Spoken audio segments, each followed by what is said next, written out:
Here we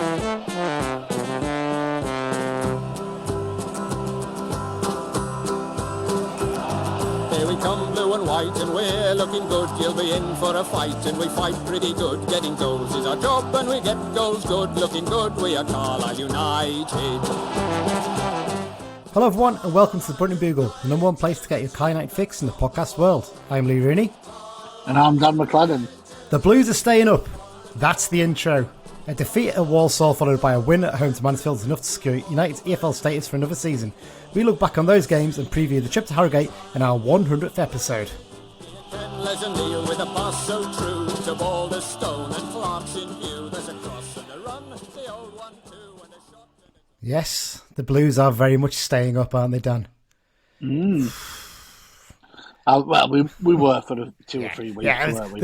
I tried to create a bit of tension there, but there's zero tension involved, really. Because it's just dotting the I's and crossing the T's, wasn't it? Yeah, exactly that, basically. But yeah, did it with a pretty impressive victory at the weekend against Mansfield, I think it's fair to say. I think the game you missed out on, wasn't it? Because unfortunately you had to work at the last minute, didn't you? So, Monday, not the weekend. Monday. So I keep telling you, the weekend is Saturday, Sunday. You're very particular like this. Okay. The Easter Monday game, it was a good win on that day, but unfortunately you had to miss it because you had to work. Yeah, I was working, So. Frustrating that, really, but there you go. But yeah, so we'll be talking about that very shortly. We've got a couple of news bits as well. There's a couple of news bits actually I haven't got in the running order, but we'll touch on them as well, Dan, which is the reserve game coming up and a couple of other bits on top of that. But yeah, first up, as I mentioned in the intro there, it's our 100th episode. There you go. I haven't got a fanfare or anything for it, unfortunately. I forgot to download it. I was kind of waiting for some fireworks and stuff, noises and trumpets, so there you go. I mean, bongos or something, I mean, if you really want it, there you go. There's our round of applause for us. 100 down. There you go. That's enough of that. Yep. We've got sort of a weird sort of season-based numbering system on the podcast, but actually, in terms of actual episodes released, this is number 100. Since we published the first episode back in June 2020, at the height of the first COVID-19 lockdown, we've given you 111 hours, 43 minutes and 25 seconds of content. And only once have we left in a section when I nipped to the loo mid-recording, haven't we? So pretty good effort that. I haven't worked this out, but I've got a funny feeling if we put all our predictions together, I think all three of us over the 2 seasons would have us in the championship by now, based on the results. Top of the championship with Fulham. Yeah, even though that would actually not be possible technically. But but there you go.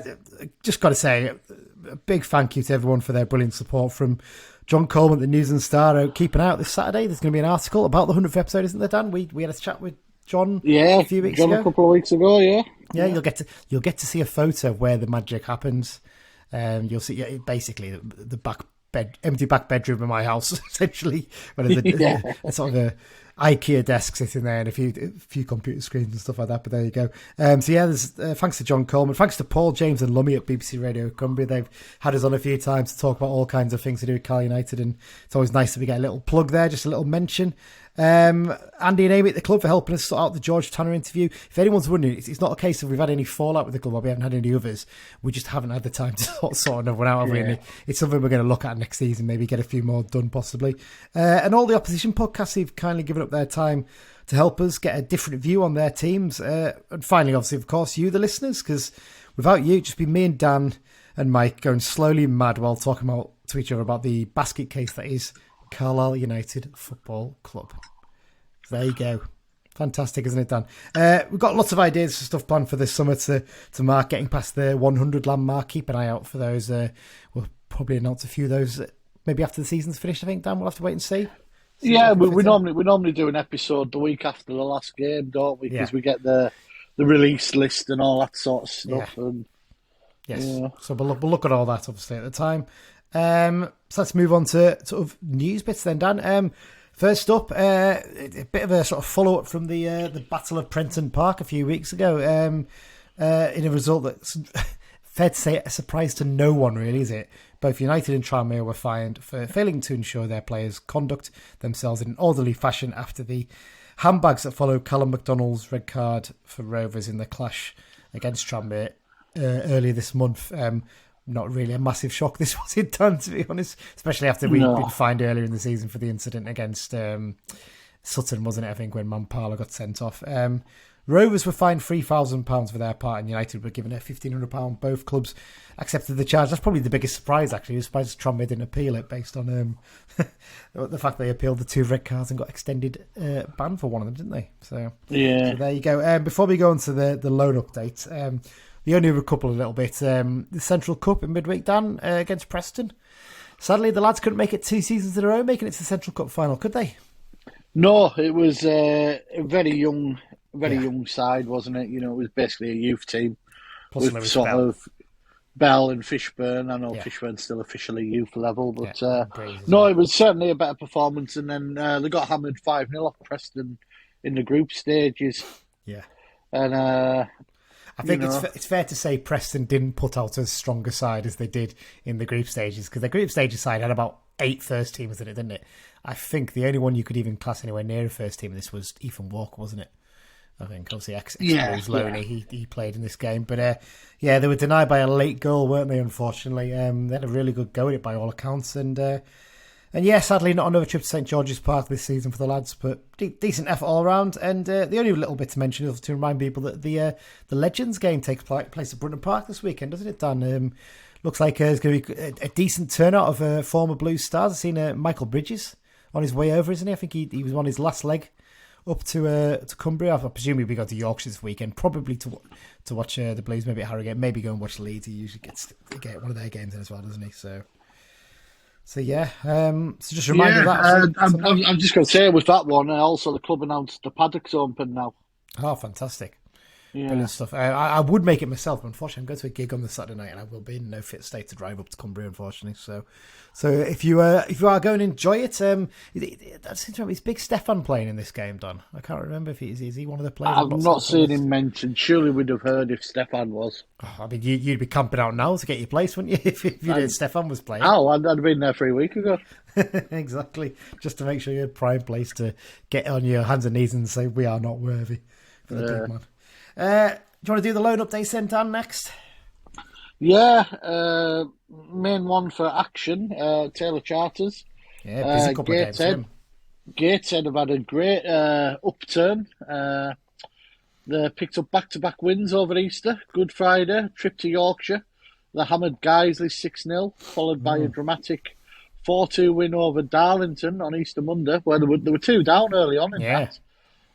Taylor played in both games. Guiseley came on as a sub about 67 minutes and got 2 goals on the 80th and 90th minute. Good finishes as well. Yeah, and then he started on Monday back at left back and played the full minutes in that 4-2 win.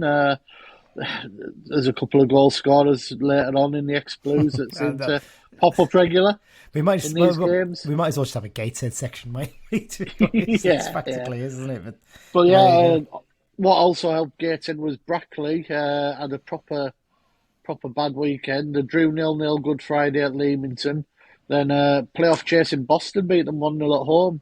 So they only got 1 point. So Gateshead are now 4 points clear with 4 games remaining. But the last 4 fixtures are against teams all in and around the playoffs. I was looking at that. It's tough, that one for them, isn't it? It's a good league, that National League North. There's some good teams in it. Really competitive, isn't it? I mean, you've got obviously those ex-league teams you mentioned. Obviously, your Southports, your Chesters. Gateshead are an ex-league team technically. Darlington. Yeah.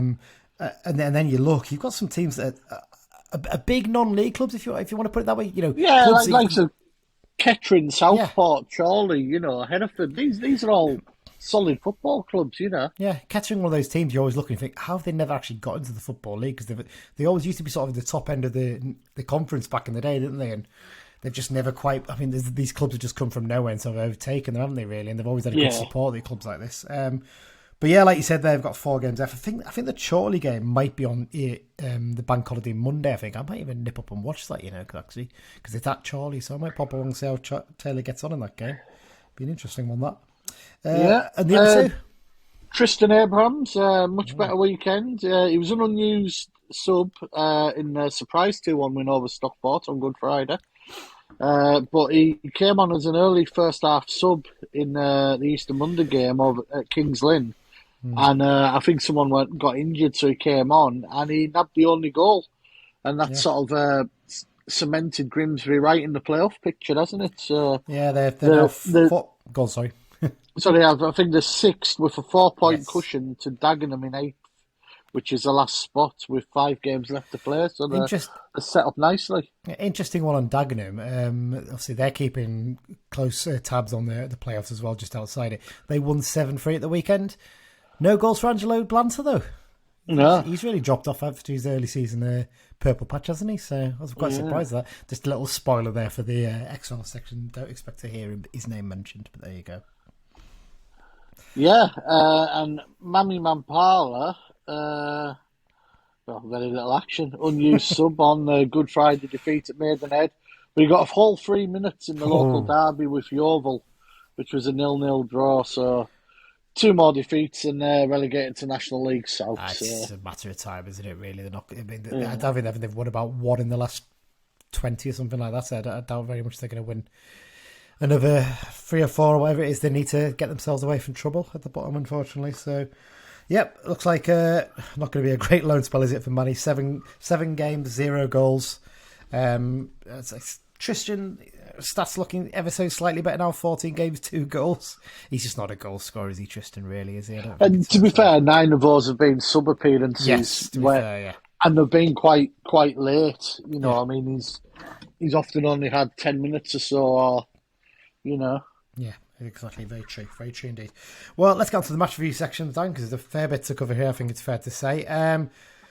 So 1-0 defeat at Walsall and a 1-0 home win over Mansfield Town, and the Blues are safe for another season. 2 contrasting, but in strange ways, quite similar performances, I think it's fair to say, in some ways. But the most important thing is they've got the points now, and we can't go down. It's just a nice feeling, isn't it? I think 3 games to go. Okay, we've got nothing to worry about now. We can enjoy these last 3 games, can't we? 3 winnable games to go, I would say, as well. Oh, definitely. I mean, we'll get onto that in a minute. I mean, you look at it, actually, in terms of form teams, Bradford and Harrogate are 2 of the worst teams in the division right now in terms of form. Stevenage picked up a little bit, but even them, you'd fancy us to get a result there. Surely you'd hope. But yeah, so let's talk about the games then, Dan. Let's get straight into it. We're not going to talk about the Walsall game too much because not a huge amount happened, to be brutally honest. It wasn't a great performance. I went along to that one with Craig from Runcorn that I sometimes go to games with. He was quite frustrated after the game. I was a bit more, I don't know how to describe it really, but I wasn't too fussed, to be honest. It didn't really bother me that much. It felt to me like a bit of a tired performance and just one of those games again where it just caught up on us a little bit, I think it's fair to say. In terms of the goal in that game, Walsall actually probably shaded the first half in this match, but it was still quite balanced. And actually, we had 2 really good chances. There was one where Dennis brought up the ball down really well, turned inside the defender and hit a low shot that the keeper saved really well. Patrick had another chance as well from distance. So it's really frustrating that we conceded a goal right on the stroke of half time. And you'll have seen the highlights, Dan. It's not a great goal to concede either, is it? That's the most frustrating thing about it. No, it wasn't the best, was it? It was just poor, wasn't it? Yeah, I mean, for a start, Mellor's got to do a lot better on the right day. He's a bit too slow to get rid of the ball. I mean, I really like Mellor. I think he's a good player, but he didn't have a great game in this match, I think it's fair to say. Divot on the ball, got robbed of it by Osadebe. Osadebe got away down the left, the Walsall left, that is, of course. Gets to the byline, cuts it back, and Simeon gets a slight touch in it, and it's bound to go in the back of the net. And Howard pulls off a brilliant save to keep it out, but we then have 2 other chances to get rid of the ball, and they don't take them.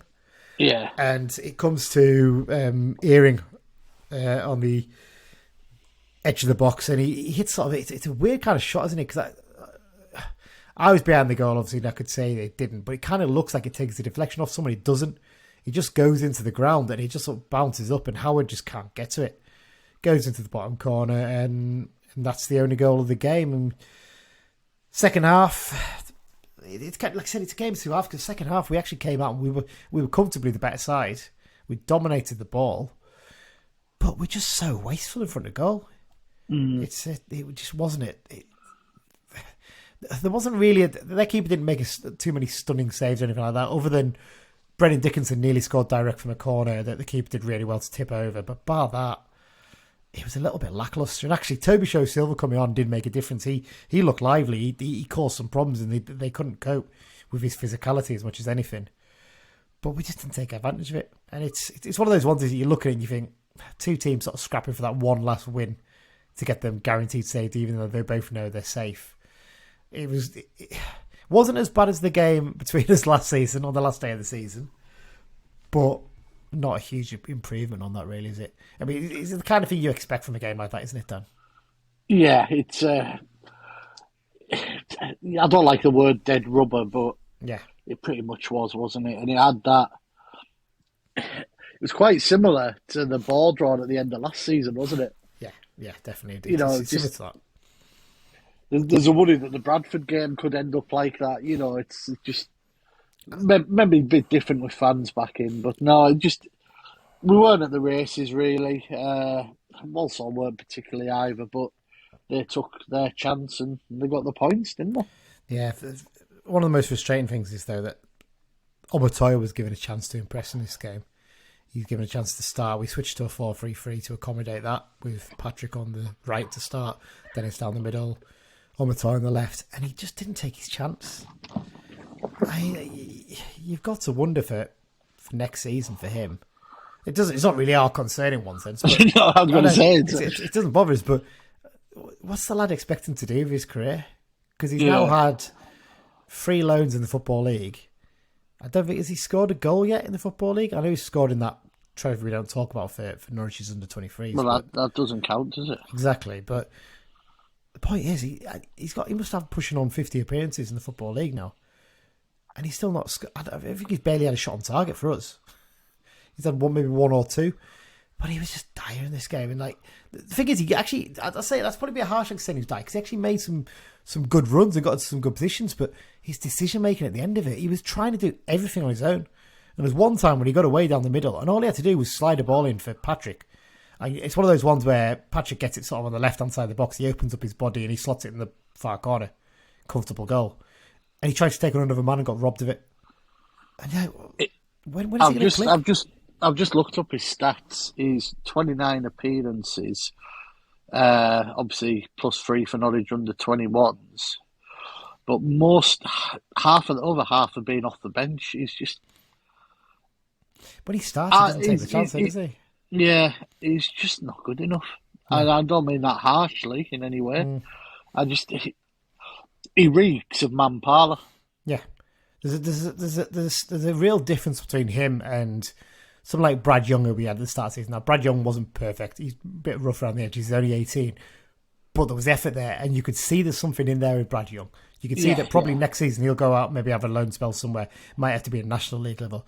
But you can imagine him scoring a few goals for someone. You could really see that potentially happening. I just don't see it with this lad. It's really frustrating because, like I said, some of those chances he had, if those fall to Patrick, I think Patrick scores a couple of them probably. The way he got bullied by Manny Munter as well. Now, a lot of players will get bullied by Manny Munter because he's a big lad, isn't he? Big lad, isn't he? But I'm not being funny, but when we played Walsall earlier this season, Sam Fishburne gave him something to think about. And Sam Fishburne's not like a big, well-built lad, and it's a different kind of player, yes, but you've got to be prepared for that because you're going to get that at whatever level you play at, not just at League 2 level. So, really frustrating for him.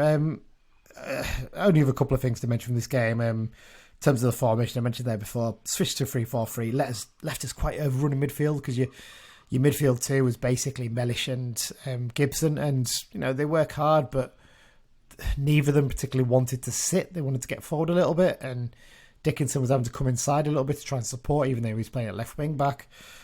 Obviously, once Feeney came off, which we'll talk about in just a second, switched to a 4-3-3. Dickinson played actually in the front three at this point, with Show Silva down the middle, Dickinson on the left, on the right, and Patrick on the left, and we caused him a few problems actually. To be fair, packing the midfield a little bit more did help definitely. Joe Riley switched into midfield, so yeah, it's one of those ones. I think the 3-4-3 is okay if you've got someone like a Guy and a Devitt in there maybe, but Yeah, they've got the knowledge, they've got the nous, they've got the quick feet if needed, Yeah. So before we get on to the Mansfield game, just one slight concern from this game was obviously Morgan Feeney, the incident involving him. We couldn't tell at the time because it kind of looked like one of the ones maybe he's like, oh, I've just tweaked a calf or something like that. And he's sort of down on one knee basically. Well, the physio spoke to him, but it sort of became a little bit clear. Well, it might be something else actually because he's indicating as if I didn't feel great there. Obviously, it came out after the game that he'd suffered some heart palpitations. But actually, in the first half, he felt okay to start the second half, but he didn't feel quite right in the second half, so he came off as rightly you take the precaution with something like that. Obviously, we've been seeing over the last year, it's something that's really in the public eye now after the horrendous but thankfully not fatal scenes that happened with Christian Eriksen last season in the Euros. Fine to play on Monday though, so good sign that at least. I think it sounds like the ECG thing they did at the ground, the portable one, showed no issues, so hopefully not a problem. And I think somebody sort of did say sometimes with someone like him being, a ginger lad who's very fair skinned, the weather gets quite warm, you can have a little turn sometimes, can't you? So and daft as it sounds, all the energy gels and drinks I have, that stuff like that can, with his skin complexion and the old blood pumping. Yeah, because I'm sure as well. There was a slight incident with him earlier in the season, I seem to remember. Maybe I've imagined that. I'm sure something was mentioned about this at some point, possibly. But yeah, so no, good that it doesn't look like it's an issue. I know he's going to have some more tests, isn't he? I think just to check he's okay, but seems like there's no major issues there. So yeah, that's the Walsall game summed up. Mansfield game, well, what a contrast in terms of the Walsall one, because although, again, a game of two halves, second half best, first half better, team probably comfortably. We didn't look out of place in the first half, is what I'm trying to say. We weren't totally battered, although Mansfield had a lot of the ball. We were still in it, we still had some good chances. But second half, once we scored the goal, it's only one team. You must have been listening on the radio, I guess, or picking up little bits of it as the game was going on. But there was definite feel as soon as that goal went in. We had momentum, wasn't there? Yeah. I had radio coming on in the background at work, and game of two halves. That phrase was made for this game. We got to half time 0-0, and obviously from the bits I heard, I was like, oof. We'll take that at half time. But no, once we got the goal, it sounded like we were the by far the better team, and we'll take that. Well, let's talk about the goal then, Dan. It's a quick fire attack that created the goal. It actually began with a Mansfield corner that Howard. Yeah. It's got to say Howard pulled off some brilliant saves again in this game, but this one in particular was because it was sort of from the right hand angle of the Warwick Road end box as you look towards the Warwick Road end, and obviously where I stand in the paddock just above, sort of to the back above the tunnels behind the away dugout, had a perfect view of Jamie Murphy's shot, and it was flying to the top corner, and he stretches across and tips it behind for a corner. Absolutely brilliant save. Corner from Longstaff, or it's Longstaff, isn't it? Sorry, Langstaff's the Gateshead lad, isn't it? Longstaff's corner comes in, and it was a terrible corner to be fair, but Howard comes in, claims it comfortably, very quickly spots Alessandra in a bit of space and sends a long kick forward. Alessandra does what you expect him to do, controls it brilliantly, brings it down, lays it off to Divine. He actually gets fouled, and the referee, fair play to him, gives a really, really good advantage. Straight away, he's like, play on, and Divine gets the ball, spreads it out wide to Mari Patrick, who we have to say was probably in an offside position by the looks of the video. He does what he does best, doesn't he? He just terrifies the fullback, gets them backpedaling, skips past him, gets to the byline. And do you think this is a shot, Dan, or do you think it's a cross? I think it's a shot. It's hard to tell, isn't it? Because it kind of looks like he maybe miscues it a little bit. When you look how far forward he was, yeah. He was the only man well up the pitch, sort of thing. It's a shot, yeah. You say, if you look at it, actually, on pitch side blues, Gibson's coming in at the far post, so he might have been looking at him and thinking, I can square to him here. But I think he sort of gets caught between the two and then decides to go for the shot. Doesn't actually catch it very well. it's one of those ones, if you look at it again, I think it probably was on target, so it probably is his goal, but it's very close to being an own goal by the goalkeeper, isn't it? Yeah. Because he basically flaps it in, essentially. He completely messes up, gets his bearings wrong. And the ball goes into the back of the net, and Brunton Park goes bonkers. It was just, from that point onwards, there was only one team in it, really, wasn't there? I mean, Yeah. I've written down all the chances, haven't I, Dan? And I'm just counting here. 1, 2, 3, 4, 5, 6, 7, 8, 9. Actually, arguably 10 or 11, because a couple of those had some rebounds on them. 11 really good chances to score. Mm. You know, it's weird, because at half-time you go and you think, maybe lucky not to be a couple down here. By full time, you're thinking Mansfield are lucky not to be 5 down. Yeah. Because we battered them, and after that save Howard made from the Murphy shot, I think he only had one more save to make, and he quite comfortably held that one.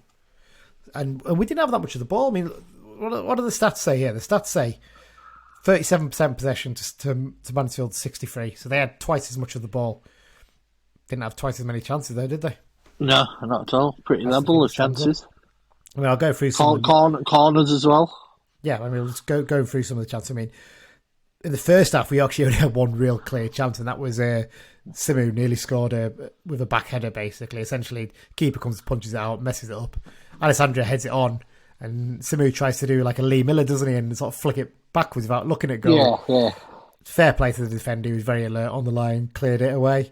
I think Simu was almost out the paddock gates at that point, so he was ready to celebrate. But yeah, second half, early on, Joe Riley, set a precedent and basically just got the ball. And it's something Mike actually spotted, to be fair. In fact, while we're here, actually, should we quickly, in fact, we'll go through the chances, then I'll do Mike's because Mike sent us a 60-second bit, basically, telling us his thoughts on the game. But Riley, basically, Mike did say Riley's second half came out and was a lot more direct. You could almost tell as if Simon said to him, you need to start carrying the ball up the pitch a bit more. You've got the ability. You can take men on. Stop, passing it on to people. Actually show a bit more belief. And he really did that. He ran right down the pitch, sent in a low cross that sort of ricocheted off 2 defenders. I mean, it could have gone in the goal, but for Mansfield, luckily, it landed for them to clear. Then Danny Devine had a volley from the edge of the box that was a lot closer than it looked when I was in the paddock. When I watched it back on TV, it was only a yard or so wide of the post. And the keeper was flat-footed, so yard the other side, and he gets a goal. And then the goal, obviously, we get that. And then that Joe Riley run. Wow, that must have been exciting to listen to on the radio. You must be thinking, God, is it? Where's it? That would have been goal of the decade if he'd scored it. Goal of the century. Because probably on the radio, it probably sounded like he started in Scotby. He ran for that far because he kept going. And big question here, though, Dan. Is it better than James Brown's run in 2018? That was a good one, wasn't it? Remember the excitement everyone got about that? But actually, he got nowhere near having a shot in that, to be fair. That's the thing. So Riley was basically denied a goal. The one that makes it for me, Riley, is the 1-2 in the middle of it. Yeah, it's so controlled. And the thing is, often when a player runs up the pitch that far, they're not in full control of the ball, are they?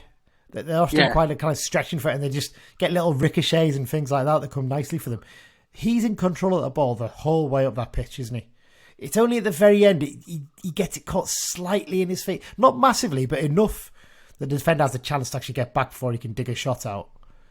But basically, the whole way, he's the one who's in control of the ball going back. And actually, full credit to James Perch, who actually was probably Mansfield's best defender in this game. He made some really important blocks, actually. And he got back and got the block on this one, because I think Bishop was getting nowhere near it if he hadn't. So, yeah, quite incredible. Amazingly, then, from the corner, from that shot, Morgan Feeney, one of these corners, it kind of looks like it's a bad corner because it's sort of low to the front post, isn't it? But Feeney nips in before the defender, sends a shot in, and Bishop makes a brilliant save to tip it onto the bar. And then actually, Simia should do a lot better with the header actually back. When I saw it in real time, I thought, it's a difficult angle. It's not easy to get it back across, but when you watch it back, he should be hitting the target at the very least, shouldn't he? Yeah. It's a tough one. It's a fact that we're getting these chances now. Yeah. You definitely see it a bit confident. Dickinson's set pieces have definitely stepped up a little bit over the last few games, I think it's fair to say. Not long after that, obviously, Gibson had his shot from the edge of the box. It was deflected just wide. In real time, again, it's weird how you see things sometimes. That looked like it was going well wide anyway. But actually, when you watch it back, it probably was potentially on target if the defender hadn't got the block in. From the corner for that, Dickinson sends another long one in. And Simeo, at this point, he's just like determined to score, isn't he? Comes in like a bulldozer, smashes the header against the post. And the thing is, he actually gets in John Mellish's way. I think if his momentum's not as strong, or if he goes toward the net instead or the other way, John Mellish has got a tap in and he puts it into the empty net. But actually, he runs into it and he catches the ball as he comes back off the post, Simeo, and Mellish can't really get a proper contact on it then. I'm going to make a prediction here and now that our last goal of the season will be scored by Simu. Oh, that's a strong prediction. And the game will be abandoned due to the absolute carnage. Yeah, there'll be fans on the pitch everywhere, all kinds of things. As Mike said to us, if he scores against Bradford, he'll end up in the top tier of that away end. Probably, because that's the kind of bloke he is. But yeah, so unbelievable. He could have had a hat-trick in this game. That's how many good chances he had, really. And it wouldn't have been like, it wasn't like, oh, they're close ones. He basically had 3 really good chances to score. Feeney, again, could have scored again in this game. Sent a header goal bound from a Gibson corner. And at first, when you watch it in real time, again, it's one of these weird things. It looks like he hit the post, but actually, it's going in. And the defender, again, nips in and plays it against the post, and they get it clear. And then, obviously, later on in the game, Amari had a disallowed goal, which we'll touch on in a sec, actually, because we need to talk about that linesman. And then in injury time, Bishop almost did a Zach Steffen, didn't he? Messed about with the ball a bit too long. Gibson, fair play, Gibson. His work rate, I think, is really underrated in this team, isn't it? Well, in fact, we'll talk about Gibson in a minute because I've got him down as a talking point, but he manages to get a block in. The ball loops up and looks like it might even spin into the net, and then Bishop struggles to get it, and Toby nearly nicks in, but just in time, the keeper gets there and gets the ball back, doesn't he? So there you go. That's the chances, basically. And incredible second half of football. It was probably some of the best football second half that we played since Simpson came back, actually, I think. Really, really was good. Again, we don't mention the officials very often on this show, do we? Because it's a little bit tiresome if you say, oh, the standard of officiating in League Two is really rubbish this season. It's never that bad, really, actually. When you look back at it, quite often they've got the decisions right. It's just the heat of the moment you get overexcited. Yeah. I'll make an exception with this linesman, though. He was god-awful at the weekend. He was absolutely terrible. The linesman on the east-hand side in front of where the Mansfield fans are. Twice against them, once against us, really, I think it's fair to say. I mean, let's talk about the goal that wasn't given, Dan. In real time, when I saw this, obviously this was the one where Mellish misses the kick forward. Aikens gets its way down the right, squares the ball to Jamie Murphy, who smashes a shot that cannons off the bar, and it looks like it goes over the line. He runs off to celebrate, but linesman doesn't lift his flag, and Simu heads it clear, and the game carries on. You've seen it on video. I saw it in real time. My first thought in real time is that we've got away with one there. Haven't seen the video. Probably still think we did get away with one, but what's your thoughts when you look at it? Well, first off, play to the whistle. Bang on. Yeah, you play to the whistle. From the pictures I've seen, it looks like it was possibly over. But the angle's so bad that we'll never... Yeah. I mean, Mansfield fans will have had a perfect view of it, pretty much. But they're going to be biased and they're going to take one look at it. Of course, It's one of those ones where you look and you think, oh, well, the ball itself's not touching the line. Doesn't mean it's not hanging over the line there, does it? It's got to be the whole ball crossing the whole line. So it could be that it wasn't. But, I mean, to be fair, the linesman was nowhere near at play, so he could not have had a clue that hadn't crossed the line. He just couldn't have told that. No way he could have done. So a little bit unlucky, but as you say, there plays to the whistle because Jamie Murphy runs off celebrating, and actually the ball bounces up, and if he'd followed up, he probably would have headed that into an empty net. But as it was, Simu had all the time to head it away, and we booted it clear. So yeah, I can understand their frustrations about that. As we mentioned before, Amari was probably just offside for our goal, but I mean he was close. And again, I think the linesman's eye was caught a little bit by the foul on Alessandro as much as anything. But then Amari scored a second late on from where Gibson did brilliantly to nick... No, was it Gibson nicked the ball? I can't remember. It was now, but someone nicked the ball, plays it into to Amari on the left in a very similar position to where he got it for the goal was given. Gets into the box and slots it brilliantly past the keeper, but then the flag's up. Watching it back, he's a good yard or two onside, isn't he? Oh, yeah, yeah. It's not even close. But they sort of cancel each other out, don't they? So... A little bit, yeah. Because, like I said, the one that was scored was off. The one that he wasn't given, he was on. The goal one probably was over, but it's so hard to tell. Without goal line technology, you're not going to know with that. You're just not. So there you go. Let's pick out some talking points from this game then, Dan. First up, got to give a shout out to our main man, Louis Alessandro, don't we? Yeah, not been seen since that hazy night in Salford. And, you know, given his lack of action, you know, you could have said that, you know, not much was expected of him. But the one thing about Alessandro is he's a proper professional, isn't he? He's an old head. He knows the game. And it's why we like him, isn't it? You know, and he looks after himself, doesn't he? He's a fit lad, isn't he? He's not, like I said, he didn't look like he tired a little bit towards the end, but he's 32 now or something like that, isn't he? So of course he's going to tire a little bit towards the end. But he was full of running. I think he's a little bit more mobile than Dennis, isn't he? I think Dennis is a bit more of a wily sort of fox in the box striker who's going to get you more goals. But Alessandro's got a little bit more mobility about him. He can get about the pitch a little bit more than Dennis does. But again, all the great things you expect from him. He held the ball up well. He linked up play really well. I don't think he had a single chance himself, but he still had a really good game. And, you know, that's a testament to the kind of player he is. Even though he's not going to get many chances to score, he will be involved heavily in the game, won't he? And it was really telling, wasn't it, when Simpson, after the game, sort of singled him out, didn't he, for a bit of praise and said to him, you know, look, you know, I decided after the Walsall game, you know what, he's earned his chance. We didn't have a great game this day. He's been chomping at the bit. He's been complaining in a way, but not in a bad way, about not being involved. He said he wanted to be involved, but he's just got his head down. He's carried on training. He's worked hard, and he's earned his right. And every chance he'll probably start at Harrogate at the weekend, I think, to be fair. He might get these last few games to show what he can do. And, because like Simmer said, it was a toss-up between him and Dennis, wasn't it? And the only reason he picked Dennis when he came in was the fact that he'd seen him score goals for Chesterfield, because his son was one of the fittest guys at the time, wasn't he? So So fair play to Louis. Like I said, we're big fans of him on this podcast. I think we're probably both in agreement he'll probably leave in the summer because you need to freshen things up a little bit. But he'll find himself in a National League club at least, easily. What I'd imagine, wouldn't he? I wouldn't be surprised to see him turn up at Oldham if they go down. Would you? Really, back at his first club? No, it wouldn't be the biggest surprise. There's plenty of teams, sort of in the north that would. It'd be brilliant at somewhere like, probably too big for someone like Altrincham, to be honest, but a Halifax or someone who'd be ideal at, wouldn't he? Exactly, like, you know, the kind of, it's wily player, he can link play, he can, you know, they've got young fast forwards around him, he can really create stuff, can't he? So there you go. Other players picked out, I mean, Amari Patrick just continues to be a big threat, isn't he, in every game he plays, even when he's a little bit off form. Get him the ball, and the fullbacks are terrified. At the very least, they're going to stick two people on him, aren't they? To try and nullify the threat he poses. And that's up to 9 goals for the season now. Closing in on 10 for, you know, only playing half a season. It's incredible return, isn't it, really? All things considered. You know, I think most of us thought when he came back, if he gets 3 or 4 goals, brilliant. You know, he'll really contributed.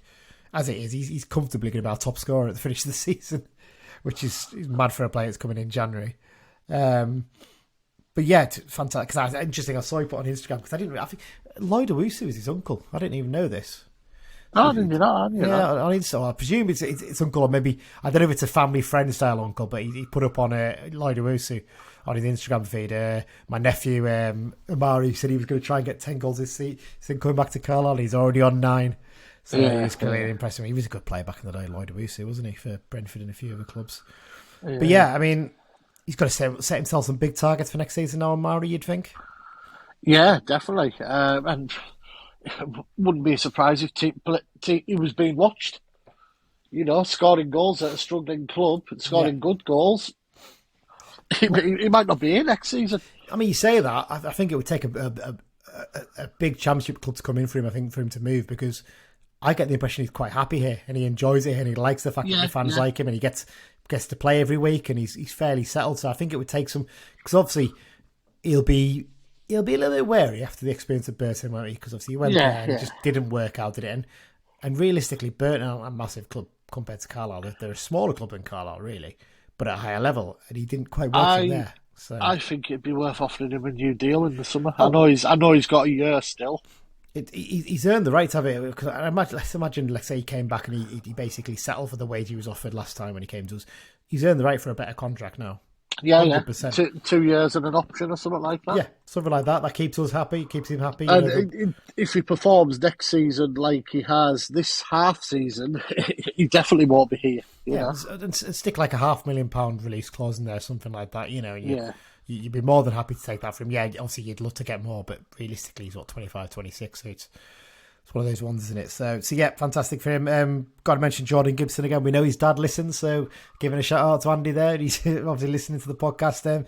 Another great effort from him. Like I said, his work rate is phenomenal, isn't it? Really, actually, for a player who plays as more of a flair player, he really does get through a lot of work, and he's got this incredible knack of just nicking the ball, hasn't he? Players think they've got past him. He just sticks his foot out and just nicks it. He still needs to work a little bit on the decision making, I think, playing as a number 10. I think that's something I've noticed. He sometimes, I suppose, if you're playing as a winger, you are a bit more individualistic, aren't you? You can take on your man. You can use the ball a bit more. If you're the number 10, you probably need to lay it off a little bit more, maybe, and play the passes. But that'll come with time, won't it? I think. Yeah, I mean he's only 24 still. He's still relatively young, and this is his first sort of proper long spell of football in our league. So it's still a learning curve, but it's one that's definitely going upward. Absolutely, and you do wonder. I've said this before, and there's some debate about, do you keep Devitt for next season, for example, because obviously the injury issues. He's the kind of player that someone like Gibson could really learn from, isn't he? And you don't want to sign players just so one player can learn from them, because I think Devitt can contribute a hell of a lot more than that. But that's one of the bonuses you would get, I suppose, if Devitt did stay. I think it's fair to say. A little shout out as well to Brendan Dickinson. I think it was his best game in a while as well. Worked really hard. He had a tough game against Walsall. He was having to get up and down quite a lot for the wing back position. They had some decent players on the wing. Walsall. And then after he had to play in the wing, he got through a lot of work, but he just looked shattered. This game, he looked a bit more up for it. He looked fresher, and I wonder if that midfield role does actually suit him quite well. Maybe it's one to work on with him, but whether he'd be here next season, I don't know, because he's obviously going to be one of the bigger earners in the squad, you'd think. But it's one of those ones. I don't think we're ever going to see the best of Brendan Dickinson at Carl United if he does go in the summer, are we? I think it's just one of those things. It's just, you put it down to one of those signs that just never quite worked as well as you'd hoped. Yeah. Well, there you go. Generally, in terms of this game, back to basics. Simpson picking that back three he mentioned, didn't he? Basically, he just wanted to get square back to pegs and square holes, basically. Yeah, it is, isn't it? And I think he did say he had to put Mellish in midfield just to try and sort out the problem there with the players being injured and that. And he said maybe I should have found another solution to that. Which that it's fair play. I mean, a lot of managers wouldn't do that, would they? They wouldn't admit, maybe I got that wrong. Maybe I should have done this. And that's one thing you notice with Simpson, isn't it? He's pragmatic and he's an honest sort of bloke, isn't he? In terms of when he's made mistakes and things like that. And obviously Devine came back into midfield and he gave us a bit more balance in there. So, and as well as that, Armour and Riley, both at the fullback positions, had great games as well. Getting up and down really makes a difference. And Jack looked fresh, I think, for his break. I think that really did actually help him a little bit. And he looked in a bit better shape, so that was good to see. And just one last thing in terms of the game itself, game management ran down the clock superbly at the end. Really, really good, and really good to see how good Toby particularly is very good at that. What he does, you've probably seen it on the pitch side, Blues Dan. He gets the ball and he sort of drops to his knees slightly and makes it really awkward for them to try and nick the ball. It's clever because he's not sitting on the ball, but he's doing enough that basically they're going to have to kick through his legs to get to the ball. And if they do, chances are he's gaining the foul, isn't he? Yeah, or at the very least, giving away a free kick that's going to waste a bit more time as well. So he's very clever with that. Full credit to him for that. Before we get on to the switch to the second half of the showdown, let's talk a little about Simo's post-match comments. Obviously, the result against Mansfield secured safety. No surprise then that the post-match interview was dominated by questions about Simo's future, wasn't it? No, not at all. It's the hot topic at the moment, and I think it's safe to say sounded slightly more positive. I'd 100% agree with you on that. Look, I was listening to a little bit of it on the train back and stuff like that, and you could tell just from his voice and the way he was talking, it's probably not just this result that suddenly changed that. Something's been brewing in the background for a couple of weeks, hasn't it? I think he's clearly been. He admitted that, didn't he? He'd spoke to John Nixon a couple of weeks ago. I need to just an initial sort of talk to say, look, once it's secured and we can step it up, here's what I want and that kind of thing, and what I want sorted.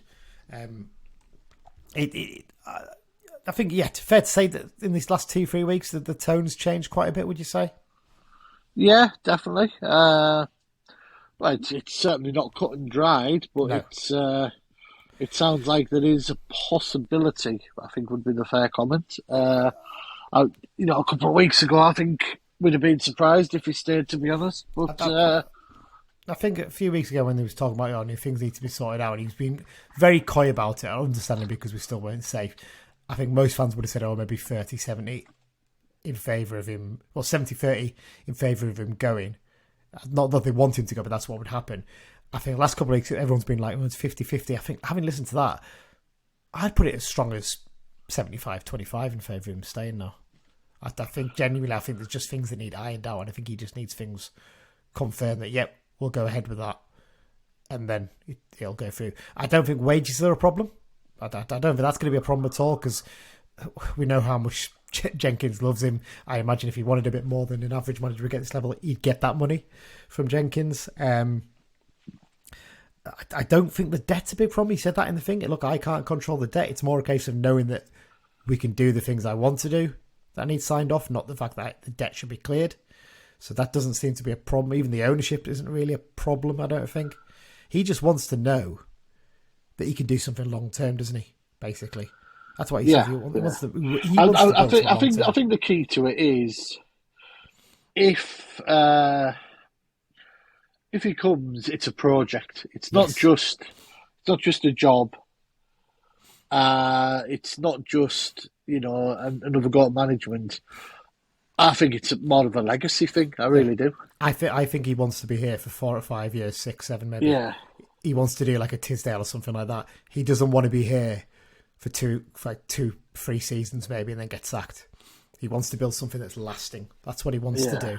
Because when you look at it, what I'd say for next season is, as fans, we need to appreciate this well. We need to be patient. We can't be screaming through his head if we're sitting in 14th place come end of October, because realistically that might be as good as we can do at the time, because we've still got these young players to bring through. We've got to develop the squad. We've got to do stuff off the field to get it in the right place. We can't be screaming just because we're not challenging for a top 3 place come the end of October, can we? Because actually, when you look at the teams we're going to be facing next season, it's not going to be easy, is it? No, not at all. I mean, it's just throwing out some of the names here. I mean, Stockport are coming up by the looks of things. They've got huge money behind them. When you look at some of the signs they made in the recent seasons. You would probably make Wrexham the favourites for the playoffs. Yeah, because even allowing for the fact that they missed out on the top place, their form is really good at the moment. So you'd back them to win the playoffs. And obviously, we all know that they've got big money behind them. Bristol Rovers are really well backed financially. Doncaster Rovers coming down are well Doncaster, backed. Crew, Fleetwood have even got some money Fleetwood are in the bottom 4 at the moment. If Fleetwood come, he's going to have a go, isn't he, to come back up? And even Wimbledon, with the new ground and whatnot, it's not going to be easy. Easy. Competitive. It's going to be very competitive next season. I agree with that. And it's not going to be easy. That's what I'm saying.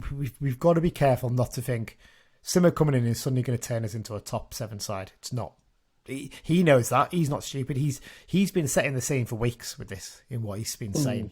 He's been very smart in what he's saying. He's laying the ground for saying, let's be realistic here. Let's build something that lasts. Let's not have a flash in the pan of going up and coming back like we did in 94, 95. That was a flash in the pan, because actually we probably could have done with another season establishing ourselves really to get a proper setup, shouldn't we really? And obviously with the new stand being built that season, that caused issues. Similar in 96, 97, we just weren't really in a position where we come straight back down. We tried to come straight back up, and we just got to be careful with these things, haven't we? Got to make sure it's all in place. But yeah, and obviously he's mentioned the fact that we're going to need to recruit in midfield strongly in the summer because there's issues there with shortage of players. He's mentioned interesting point you mentioned here. I wanted to mention this one just before we go into the second half, Daddy. He did mention, didn't he, that there's the need for the football and the office side of the club to be better connected. A little bit of a throwback there, isn't there? Because you touched on this before, haven't you? Well, it's some of it goes back to have you got your noise ready? He who shall not be named. You can edit that in if you find it. Which one are we talking about? Because you've got two here that they could be. Oh no, there's a. I'm not bothered about the manager one. I'm on about the. The king of the crown at Wetherell. Yeah, indeed. You know. Yeah, something goes back to him and the way he set things up. He was big on the football department and the club department, wasn't he? Yeah. And I mean, yes, they had to change offices after the floods and all that, but it was almost like a two-tier club. And I get the idea, but the two departments are woven and interlinked on many, many levels, so it's... And Simmer can look back to when he was in charge first time and how closely nicked the whole club was really in terms of all those sides. Whether it was first under Courtney, and he was someone who was a big character on the club and got everyone together. Fred Story, who built things up the seasons after. He understands the importance of that, how that links into the community as well, doesn't he? So yeah, I think he's very smart the way he's doing that already. He's already setting the ground for let's all bring this together. Let's work together here. Let's not be, let's not have cliques. Let's make it separate. And he really is a manager, isn't he? He's not a coach in that sense. He's a coach, obviously, but he's a manager as well. He's a proper old-fashioned manager who wants to be in charge of as much as possible.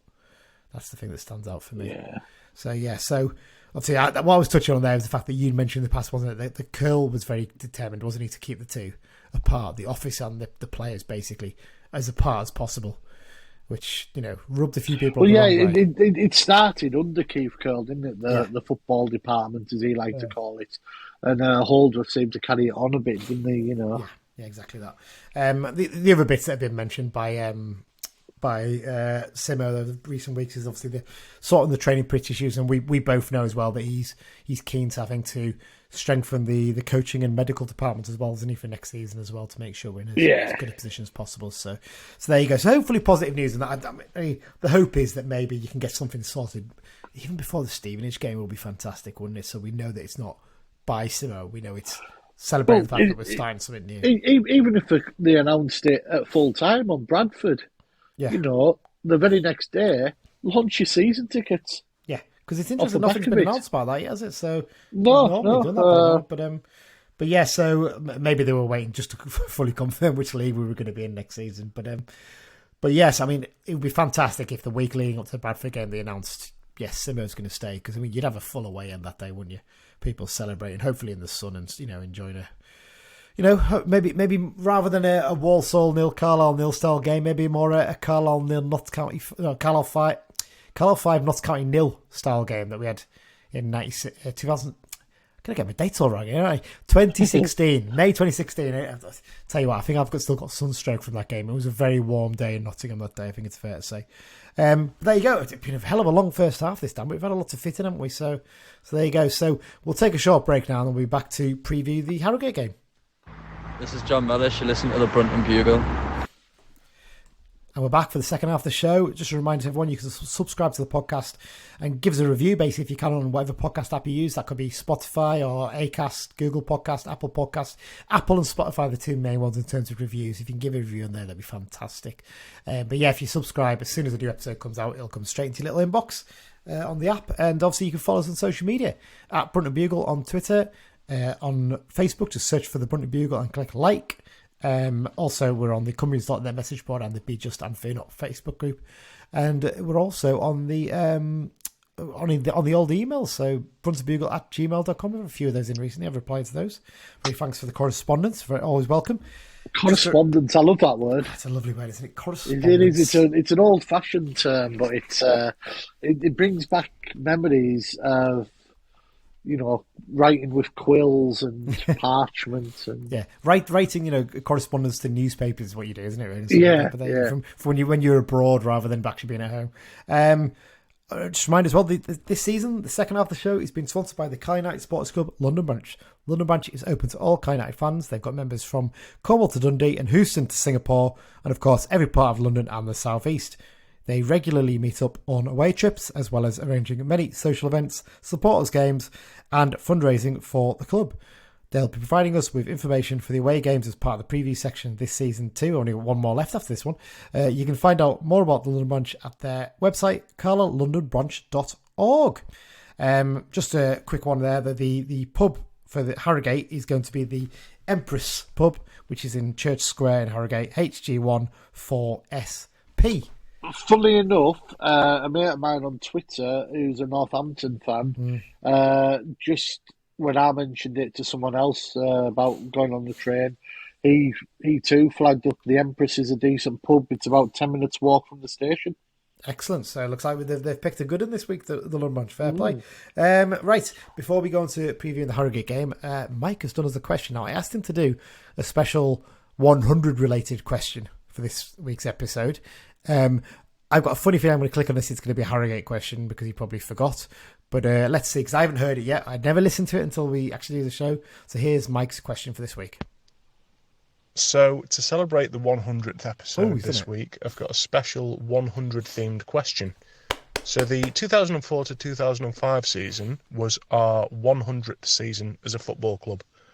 Which player that played for us that season was the closest to playing 100 games for the Blues? And did he make more or less than 100 appearances for us? And I'm going to include non-league games as league games for the sake of this. Oh, that's a good question. It's very specific. Play that again. Right, let me play this again. It's very specific. Yes. Okay. So to celebrate the 100th episode this week, I've got a special 100 themed question. So the 2004 to 2005 season was our 100th season as a football club. Which player that played for us that season was the closest to playing 100 games for the Blues? And did he make more or less than 100 appearances for us? And I'm going to include non-league games as league games for the sake of this. So basically, a player whose total number of appearances for the Blues is as close to 100 as you can get, basically. So, for instance, Peter Murphy wouldn't be right because he made, 400 odd appearances, so he'd be nowhere near the 100. So it's got to be somebody who's very close to the 100 who played that season. A good question, that. Really good question, actually, that, because it gets you thinking about who made enough appearances to be quite up there, but maybe not enough to be... we'll have a little think about that one, because we'll do the answer. I've already got one or two ideas in my head already. Okay, well, should we do that a little bit later on then? We'll do that basically just before the X-Files section. We'll do the answers for that, but there you go. So yeah, this weekend we're playing against Harrogate Town at the Environment Stadium, aka Weatherby Road, basically is what its name was before it was sponsored. Referee for this weekend's game, Rebecca Welch. It's her second season as an EFL referee. She became the first woman to referee an EFL game in April last year, which took charge of, funny enough, Harrogate v Port Vale. She's taken charge of 16 games so far this season, handing out 49 yellow cards and 1 red. Little bit misleading, that statistic, saying she's taken charge of 16. That's only the men's game, because she's actually taken charge of a lot more games in the women's game as well. She's a FIFA level official in the women's game. The last 2 games she actually refereed were Spain v Brazil and Switzerland v Italy.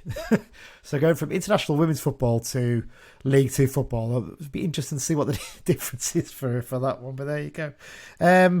Last refereed United for the 2-2 draw with Scunthorpe earlier this season at Brunton Park, handing out 3 bookings to the Iron but none to United. I rewatched the YouTube highlights for this to see if there was anything controversial from that game.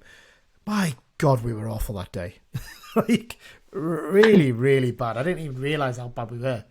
But we got lucky to get a point from that, because we were 2-0 down, weren't we? So 2 really scrappy goals we gave away as well. So there you go. Head-to-head wise, there's not much to say here. It's going to be the 5th meeting between the 2 sides, and we've yet to beat them in those 5 games. Now, one of those games was in the trophy we don't talk about, so you probably don't count it, Dan. So if we're not going to count that, it's basically no wins for Carlisle, a draw, and 2 wins for the Sulphurites. I love that nickname, by the way. I've just got to say that now.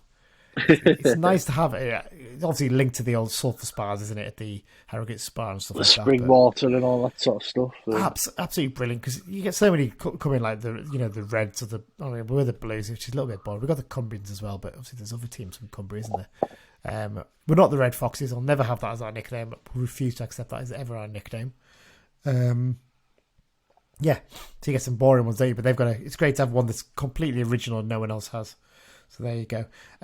Last season, they finished 17th in League Two. This season, they're currently 20th on 47 points from 43 games. They're 3 positions below and 3 points less than United right now. It's worth noting they've got a better goal difference than us. So if they win at the weekend, they will jump ahead of us whatever happens elsewhere. So something to be wary of. Their manager is Simon Weaver. He was appointed in May 2009. In May 2009, Greg Abbott had only been in charge of United for 4 or 5 months? 6 months? That's crazy, that, isn't it, when you think back how long ago that is. He's under contract until the summer of 2024, which would take him to 15 years at Wetherby Road. He's comfortably the longest serving manager in the EFL, isn't he, Dan? I think who would it be next nearest? Gareth Ainsworth, that was who it be, wouldn't it? I think he's done about 9 years. I think he's done something like that at Wickham these days. He'll celebrate 13 years in charge of the North Yorkshire club next month. Fair to say he's done a really good job. I mean, yes, allow for the fact that he's helped by the fact that his dad's the owner, which means if he has a bad run or anything, he's less likely to be sacked. Although he'd probably say, I'm treated like any other manager here, basically. And just sorry to cut in. Yeah. Weaver and Ainsworth are 1 and 2. Yeah. Klopp and Pep are 4 and 5. Who do you think number 3 is? See, they jumped up, haven't they? Because Sean Dyche would have been second, and obviously he's dropped out now. It's going to be someone really unexpected, isn't it? Yes and no. It's obvious when you think he's been there a while. Tell me which division it is, and I'll have a guess. League One. League One. Oh, not Fleetwood, not Morecambe, nothing. David Artell's been sacked now by Crewe, hasn't he? So it can't be him. Yeah. He'll have been up there as well. Trying to think of all the other clubs in that division. Oh, is it Lado at Rotherham? No, he is actually number 6. Oh, there you go. Well, I haven't got a clue then. You put me on. John Coleman at Accrington. Oh, of course it is. Yeah. You forget the fact that even though he left and came back, he's actually still been there a long time, the second spell as well, hasn't he? So if he hadn't gone to Rochdale, he would be comfortably the longest, wouldn't he? Because I think he'd been 1986, something mad like that, I think. But yeah, so there you go. Yeah, he's done a good job there, hasn't he, to be fair? I mean, even along with the fact that his dad's the owner and he's obviously put a bit of money into them, they've not spent stupid amounts on players, have they? They're not thrown daft amounts of money at it. They just seem to be a very well-structured club, don't they? Yeah, let's be honest, no disrespect to them, that they're probably overachieving by being in the league. Yeah. They're not a big club. They're in an area where Leeds United are the main team in that area. You've got York City just up the road as well. Yeah. But none of the fact that them and York have pretty much sort of swapped places, haven't they, over the last few years? So. Yeah, I mean, you look at it, they've gone from a club that was semi-pro, struggling to stay in the National League North on crowds of 400 or 500 max, to a club that's in the EFL averaging over 2,000 in League Two. People all mock and say, low crowds for that. That's quite an achievement to, basically quadruple your crowds over a 7 or 8 year period and establish yourself as an EFL club. I don't mean, it's one of these things like, people saying, they're not a proper club. Well, they're a well-run club, clearly, because there's some very badly run former league clubs in the National League right now, isn't there? So, full credit to them for getting there. In their first 2 seasons, though, in the EFL, they've had really good starts, haven't they? They started really quickly. I forgot. I think they were top after about 4 or 5 games of this season in League Two. Yeah, they were flying, but they've dropped off massively. And I think the big issue they've got, they work with a very small squad, don't they? Yeah, that's one thing they do. They've not changed it hugely as well from the squad that got them out of the National League. They've stuck by those players and given them a chance to show what they can do. And I think, like I said, they can start seasons quickly, but they then struggle a bit. And they've got that balancing act of obviously keeping a tight ship and not overspending, fair play to them. But they've also lost a big income stream, haven't they, when they got promoted to the league? Yeah. Obviously, they had a 4G pitch, which they would hire out during the week. Yeah. And you're not allowed that in the league. I do wonder, it's one of those things they probably were hoping to establish themselves in the National League for a few years and be one of the clubs that convinces the league to say, you can have these pitches in the league, there's no problem with them. It's one of those ones, I much prefer having a grass pitch at Brunton Park. But I'm sort of coming around in my head to the idea of clubs in the league having pitches like that. What's your thoughts on it? I think the quality of the pitches has improved markedly over the last few years, to the point where I think sort of hybrids will come in eventually. Yeah, definitely. I think you'll definitely find that. And I think the big thing is, if England can play on them for World Cup and European Cup Euros qualifiers, why can't Cal United play a team on one of them? In League Two, it just seems really daft. You can play them in the FA Cup as well. There's no issues there. They use them in lower leagues in Scotland. There's clubs have them. Yeah, I mean, I think Kilmarnock have got one now, haven't they? Actually, as well. So I mean, when they get to the top flight, they'll have that again. So yeah, it seems a bit of a daft one, really. That I imagine that'll change in the next couple of seasons, especially for a club like Harrogate's the obvious one. Sutton as well obviously had the same problem. Yeah. Both of them could turn around and say, look, I don't be funny, but we're losing a big income stream here, and we're also having to fork out $300 or $400 to put a new pitch in. It's just daft.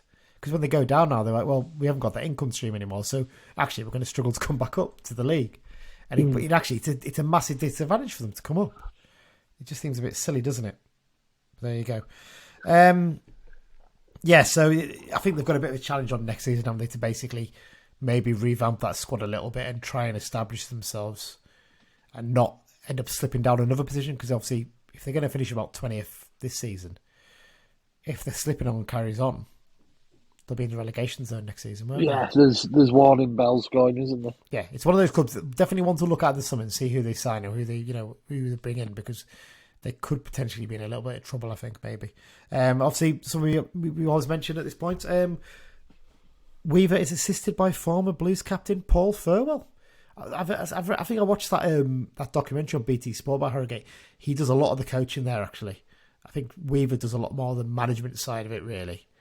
But Furwell definitely does a lot of the coaching sessions and things like that. Last time out, comfortably beaten 3-0 by Northampton Town at Sixfields, thanks to a Sam Hoskins brace and a strike from Louis Apere. Overall form-wise, 22nd in the last 6 games form table, with a record of lost 1 and then 4 losses in a row. United is 16th in that table, by the way. They've only won once in the last 12 games, and that was a 3-0 win over Scunthorpe. And it's like taking candy from a baby, isn't it, basically? Sweets from a baby, so not candy, the expression is, I guess. But yeah, it's not great form at all, really. And looking through the squad, it's not the worst squad. You'll see there's some good players in there, but they've been crippled by injuries, haven't they?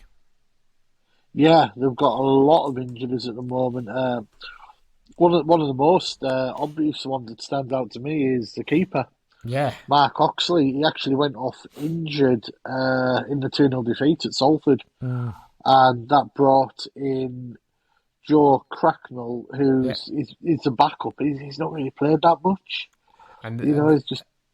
And the third choice of the kid, I don't think I've ever heard of, Harvey Giles. Yeah. I mean, he hasn't even got any data or an age. So I'm assuming he's plucked from somewhere. Yeah, well, that game against Northampton, just looking at there, they had 3 players on the bench there: Ilizami, O'Boyle, and Giles. None of them have got a single. I think they've got one first team appearance between the 3 of them. Young kids, basically, and Mark Beck was the other one who didn't come on in that game. Obviously, former Blues player there. So yeah, it's tough for them. Like we said, you look at it, up to 10 first team players out for this game. Obviously, Oxley, you mentioned there, he's out for the season by looks of things, as is Ryan Fallowfield, Lewis Page, Josh Falkenham, Brahima Diarra, and Lewis Richards. On top of that, Alex Patterson, Lloyd Kerry, the long-serving player who's going to retire at the end of the season, actually, he's become their head of player recruitment. And an interesting name here, Callum Kavanagh. He's nursing injuries, those players. Son of Graham, former Blues player, coach and manager. He actually had a few kickabouts on the Brunton Park pitch after games, I seem to remember, as well. So, he's very highly rated at Borough, and I think this is basically just a loan spell to toughen him up a little bit because he's probably outgrown playing for the under-18s there. So it's more... I don't think there's like huge expectations on him to score shed loads of goals for Harrogate. It's more to give him a bit of experience of first-team football. And it's one of those ones, you do think in the summer maybe we'd have a look, maybe getting him on loan. Every time we get a play from Borough, they always seem to be good players, don't they? They always do really well, so I do wonder about that one. I think Borough have got quite a good youth setup, to be fair, though. Oh, they always have done, haven't they? You look at some of the players we had from there. Speaking of players, I wouldn't be adverse to seeing if Jack Diamond was available from Sunderland. I was about to say that. He's a player we've looked at in the past, isn't he, as well? Yeah. We tried to him so. You know, he's officially a left winger, but he can play on the right and in the middle. He does score a few goals. He's only 22. But he's got another 2 year on his Sunderland deal. Yeah. But is he going to get in the Sunderland team? I mean, if they go through the playoffs, you'd imagine probably not. So you never know. It could be one to show an interest in. So yeah, for Harrogate, when you look at that, when you see all those injuries and all those problems they've got.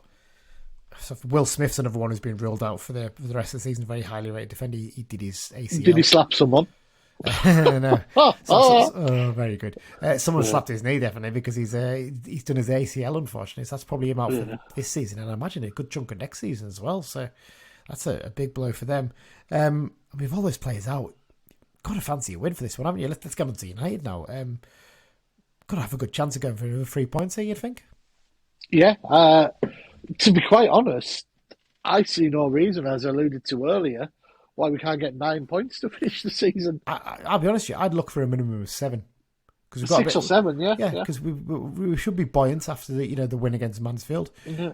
We've got potentially Devitt to come back to give us another option in midfield. We're on 50 points. We're on 50 points. Crawley are 12th with 60, so the highest we can finish is 13th. Yeah. But I certainly think 14th's achievable. Leighton Orient are 13th from 55. The mad thing is, if we win our last 3 games, we'll only be something like 8 points worse off than we were last season. Yeah. Which is crazy when you think about it. But yeah, you'd fancy, obviously in terms of injuries, Guy and Senior both remain out. Devitt closing in on a return, maybe a bit too early for a start. Just when we started recording, the club put an article out.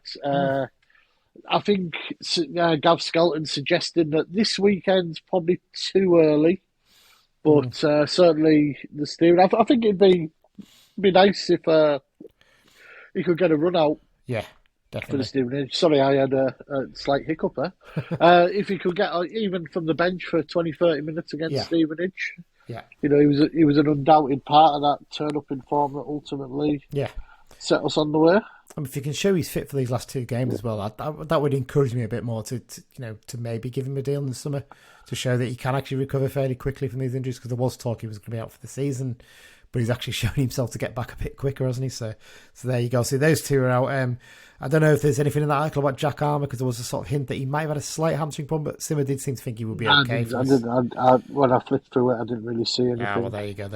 Obviously, Corey Whelan should be back as well. He missed the games against Walsall and Mansfield due to illness. And obviously you've got the players out on loan, Abrahams, Charters and Manpala. For this one, stick with the same 11? Yeah, pretty much. Alessandra played well. The obvious one would be Dennis for Alessandra, but I'd stick with Alessandra, to be honest. It'd be harsh on Alessandra to be dropped after such a performance. I think he'll probably start again. As long as he's fit, I think he'll start again. Yeah. I think that could be the substitution at some point. The only maybe one you maybe would change would maybe be Roberts coming in for Armour, maybe. That's the only one I can think of, really. It depends what his niggle's like. Yeah, we'll have to wait and see. But I'd imagine, as long as players are fit, that'll be your starting 11 probably again, I think. So let's do predictions then, Dan. What are you going to go for? I'm going to go for a 4-0 win. I can't believe you've done that, because I was going to go for a 4-0 as well. So go on. What do you begin with? And we're going to... Patrick's going to get his double figures for the season. Mm-hmm. I think Gibson's going to get one. Yeah. Joe Riley's going to top his run last week and score. and then Feeney from a corner. Oh, okay. I'm saving Simu for Bradford. I am as well, actually. 90 plus 7. So I'm gonna go for a 4-0 win as well. I'm gonna go for Patrick to get one, Alessandro to get one as well. I think he'll get one.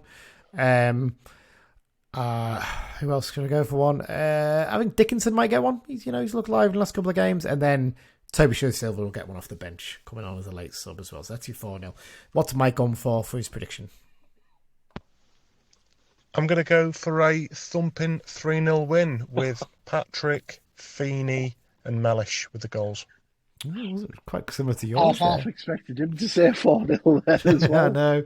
I was running that there. But we've got to be confident going to this one, I think it's fair to say. Yeah. Right, well, before we go into the very busy X-Files section for this week's episode, shall we try and answer Mike's question then? Yeah. So, nearest to 100 appearances. Now, who have you got as ideas for this? The ones that came to mind for me straight away are Paul Anderson, Chris Billy, Kev Gray. Kev Gray's the one I was thinking of because you know what? As an outsider, Lee Andrews. Good shout, actually. Lee Andrews might not be the worst shot in the world. Actually, I think Lee Andrews might be a little bit short. Yeah. Kev Gray's not a bad one because I think in his last season, I don't know. I think it's going to be between Gray and Billy. I'm not sure about Gray now, actually. The more I think about it, because if I think about Gray, he came in his first season. He must have played 20 games then. He played most of the games in the conference season, doesn't he, I think? I seem to remember. So he played about 40 then, and you're looking at another 40, potentially 46 at least, because he barely missed a game in the season that we won the title. I think he got another 10 or 15, 20 maybe so it might be a little bit too much over. Yeah, possibly. So I'm thinking. On that basis, I'm going to go Chris Billy. Okay, Chris Billy. And did he say higher or lower than 100? I think he said higher or lower, didn't he? I'm going to go just shy of. You know what? I don't think I'm going to go. Having talked to Salari, I'm starting to think Kev Gray now. I'm thinking, so I'm not screwing you over here, but I think Chris Billy, I think it'd be too many. Because I think he played almost every game when he was fit, and he was, except for the last season, and that's puts you about 40-ish games a season over 3 seasons. So. Yeah, true. All right, then. Well, I'm going to go to Paul Anderson then. Okay, Paul Anderson. Do I go for Adam Murray or not? So I think Adam Murray might be close, actually. No, because actually he dropped out of favour quite quickly, didn't he? I think he only got 50 in the end. So you're going Paul Anderson. I don't know. I really don't know. Tom Cowan won't be close because he only plays a season and a half. I mean, Matty Glennon's probably not the worst shot in the world. Yeah. I'm going to go Matty Glennon, right? I'm going to go Matty Glennon. I'm going to go over. So you're going Paul Anderson under? I don't know now because Glennon could be a good one. Then actually, I'm going Glennon over. Do you know something? Carl Hawley might not be far off.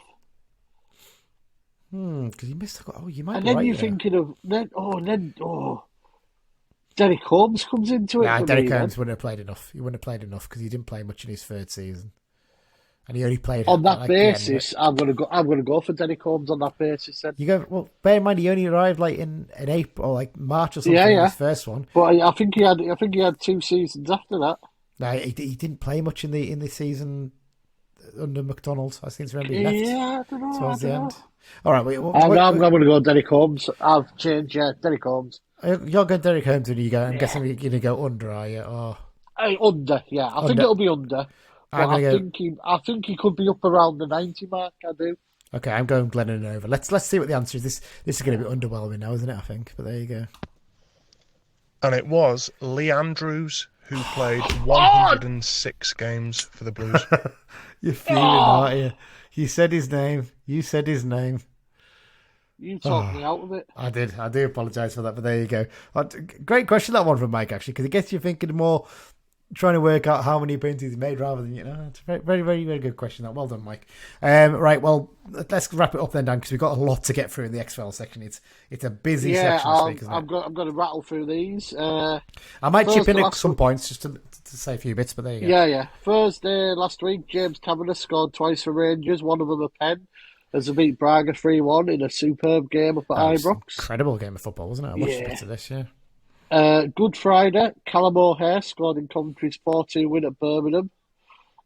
Jack Marriott scored the winner in Peterborough's surprise 2-1 win over Blackburn. Yeah. You seem to mention him a couple of times every week at the moment. Yeah, he's come back to form, hasn't he? The usuals at Morecambe, Cole Stockton got one, but it was Arthur Ganawa who got a brace when they had a huge 3-2 win over Charlton, which is actually took them out the bottom four. Sam Cosgrove scored for AFC Wimbledon where he's on loan. A 3-1 defeat at already relegated Crewe. It's not looking good for Wimbledon. They're likely coming down. Nice London trip for next season. Ashley Addison scored in Crawley's 2-1 win at Newport.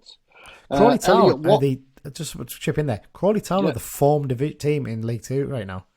Top of the form table. Incredible, that. Elliot Watt was sent off for Bradford in the 1-1 against Tranmere. Zanzala scored in Exeter's 2-0 win over Colchester. Richie Bennett scored in Sutton's 3-2 win over Mansfield. Connor Thompson scored for Blythe Spartans in the 2-1 win over Farsley. And as we mentioned earlier, Gateshead, Adam Campbell and Conor Malley, former Loney Conor Malley, in that game that Taylor Charters scored 2 in. 6-0 guys. Interesting that one, because I think the other 2 goals were scored by Macaulay Langstaff, weren't they? Surely he's one we've got to have a little look at in the summer, maybe, because he's their top scorer, isn't he? Him and Scott have scored for fun. And Campbell's scored for fun as well. Yeah, it's incredible. One that isn't on the list that I forgot on the Saturday, Callum Higginbottom scored again for Kelty, is that? Yes, Kelty Hearts. Yeah. Easter Monday and into the midweek, Jack Marriott followed up again with another in the 2-0 win at Barnsley. Some good results for Peterborough there, actually. Jerry Yates came off the bench and scored a penalty for Blackpool in the 6-1 hammering of Birmingham. Tom Lawrence was sent off right at the end of Derby's 1-0 loss.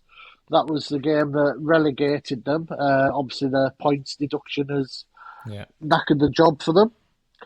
And obviously, Derby, Simpson, we'll see. Ryan Bowman scored in Shrewsbury Town's 3-3 draw with Doncaster. Was it not Shrewsbury were 3-0 up and Doncaster scored 3 here? They were, and Doncaster are pretty much relegated now because the goal difference is so bad they can't. Yeah, I think they need a swing of 17 goals. As a Shrewsbury fan, you'd be fuming about this, wouldn't you? Because you're thinking, 3-0 up against a team that's practically relegated. You're going to relegate them by the result. Yeah. Appalling.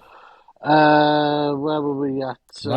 Ryan Loft scored for Bristol Rovers late on against Port Vale. Paddy Madden scored an injury time winner for Stockport in the 1-0 win over Solihull. Conor Malley scored again for Gateshead in that 4-2 win over Darlington. Nathan Buddle, there's one we haven't had much.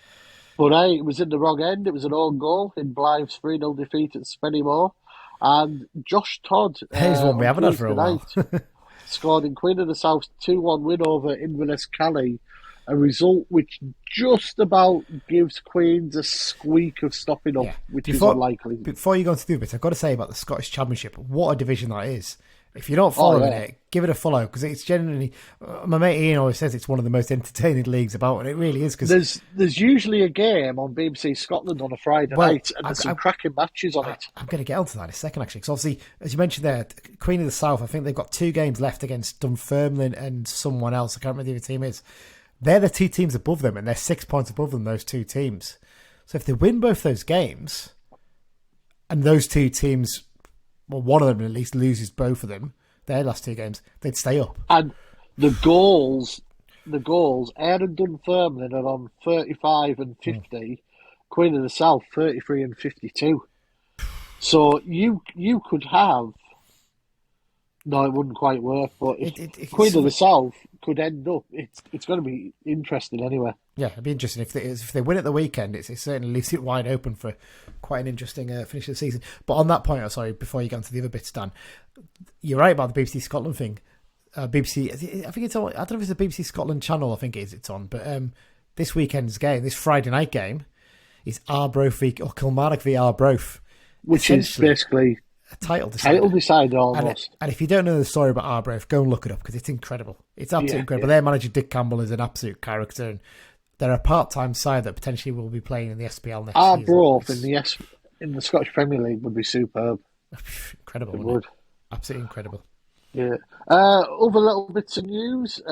Former United youth player Ron Steele has signed a new contract with Annan, alongside former Blues keeper Greg Fleming. Yeah. Also staying at Annan, Owen Moxon, who was in our academy, I think. Yeah. He's up for Scottish League 2 Player of the Season. Interesting one, this, because Hartlepool were linked with him in January, but the manager sort of said, we might visit it in the summer. Well, if Hartlepool are looking, should we not be? Well, we need midfielders, young lad. We need midfielders, local lad. I'm not saying he'd start every week, but he'd certainly... Wouldn't be a massive wage, would he, as well, would he? Yeah.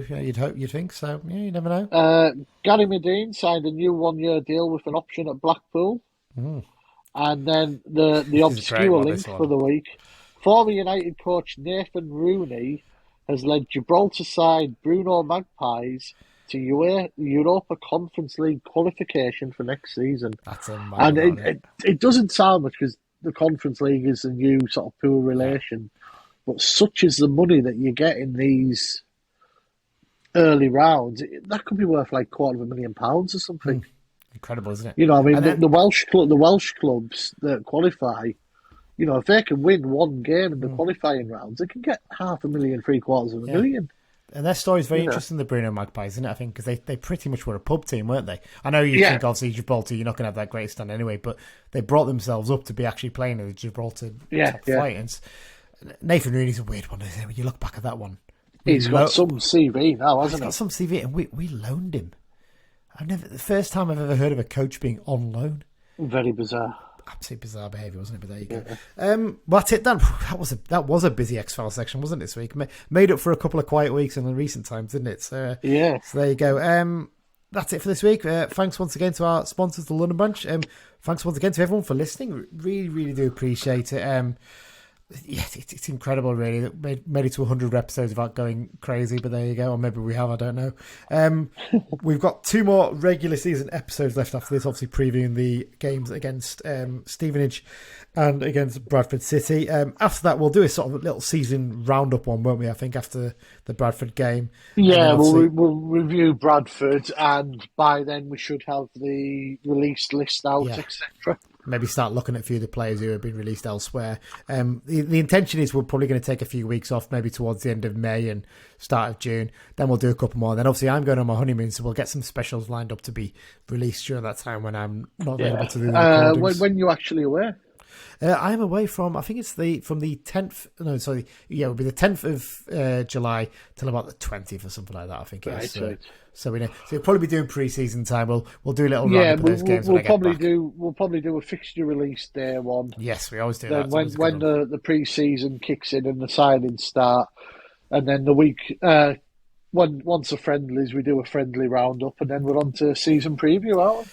Yes, and we'll see if we can actually get some right this time. We'll have to have a look back actually on when we do the season review and see how good our predictions were.